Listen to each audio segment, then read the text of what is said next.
Did you know that every week I give a free mini Master IEP Coach training? You can get on the list to make sure that you never miss one at iepmasterclass.com. Now take a listen to this week's Master IEP Coach mini training, where we talk all about how to help parents become more involved in the IEP process. Welcome to the Special Education Inner Circle podcast. I'm your host, Katherine Witcher. Welcome to your mini Master IEP Coach training. I'm excited to talk today about how to get parents more involved in the IEP process. I know a lot of times in our special education community, we're talking about that parent that is possibly loud, possibly sending many emails. And you know what?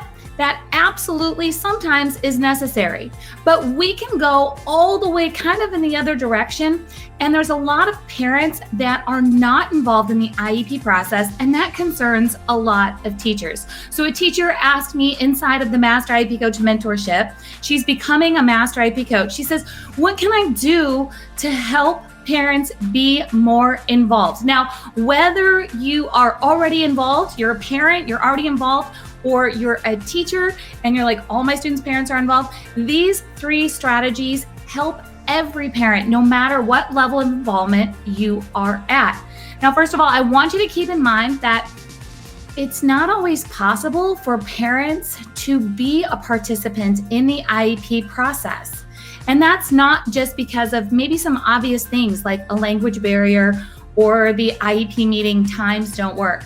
I'm going to share with you that inside of our disability community, remember, I'm a special needs sibling. Many times there's a lot of grief or there's a lot of problem solving when it comes to medical issues, which means there's a lot of medical appointments. There's a lot of things that are happening possibly in a marriage or in a family or just in other circumstances. So just remember, no judgment to the parent who can't be fully involved in this season in their life. So let's talk about how we can help make this easier. The first step that I want you to take is to make sure that every parent knows the purpose of an IEP. I talk about this all the time. This is the full foundation of the Master IEP Coach mentorship. It's not just to provide a free and appropriate public education, but it's also to meet a child's unique needs and to make sure that they are prepared for further education, employment, and independent living. See, when we go to this bigger picture, it gives a lot of aha moments. It gives a lot of thinking to the bigger picture that this isn't just one meeting to decide, what's going to happen in the next 12 months or what's the next reading goal, math goal, social skills goal.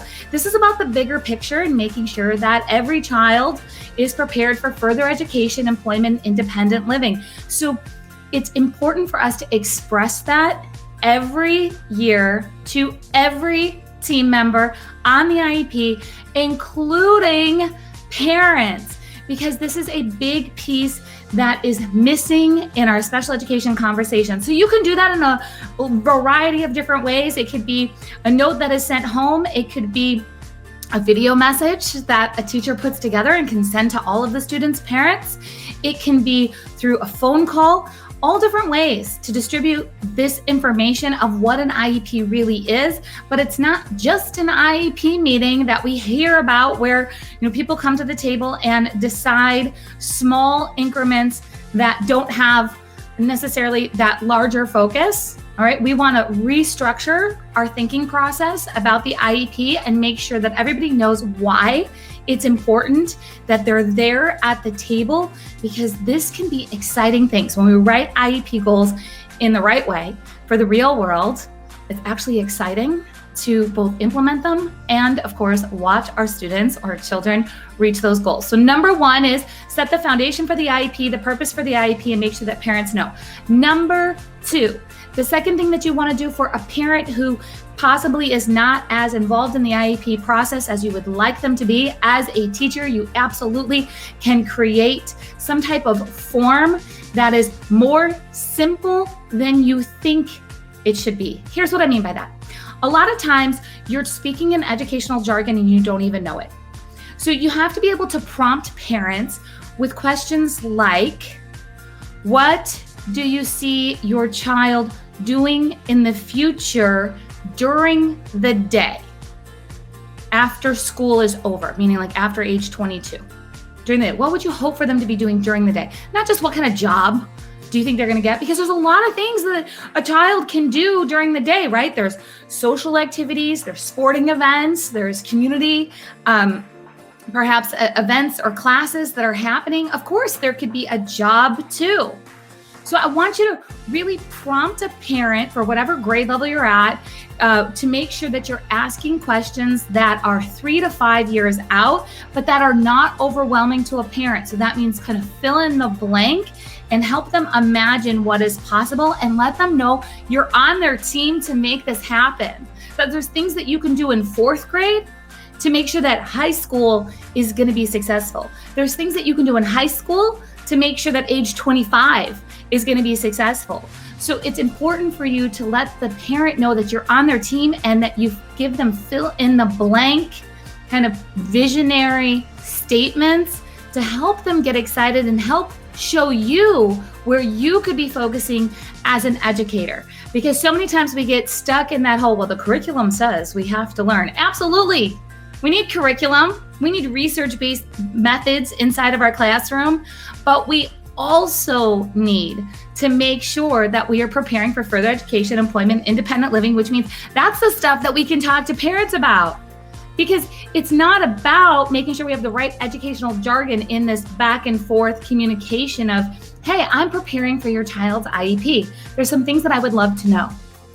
And then talk about hobbies, talk about what morning routines look like, talk about what evening routines look like right now and in the future. Talk about maybe a family loves to travel and they feel like they can't travel. You need to talk about those struggles and say, okay, what's the struggle when it comes to travel? Because things like waiting in line or independent leisure skills, like being able to kill time while you're sitting at the airport or the plane got delayed, or being able to communicate with a variety of different people, being able to experience new foods. Those are all things that go along with travel, but those are also things that a teacher can help with in school, that an IEP team can help support. Parents don't know that. Some of you guys do that are listening, but I'm telling you that I've been doing this for over 25 years. I stand in rooms full of parents all the time. And when I share this information, it's like, what? I never thought about asking the teacher that, or the speech therapist that, or the occupational therapist that. I'm like, yes, go. Your team will get excited when they find out they can partner with you on reaching some of these exciting goals to prepare for the future. Now, the third thing that I want you to do, and we've gotten really good at this over the last 18 months in education, is to make sure that parents have an alternative way to attend the IEP meeting if coming to the building is not feasible.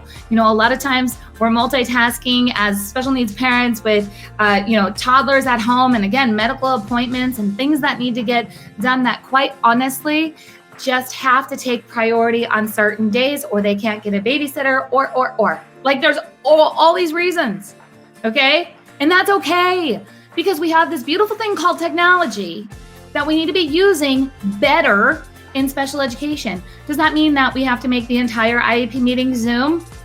No, that doesn't mean that. But that doesn't mean that we shouldn't provide an alternative IEP meeting. Do you know, I've attended hundreds, probably close to 1,000, but hundreds of IEP meetings by phone well before video was a thing.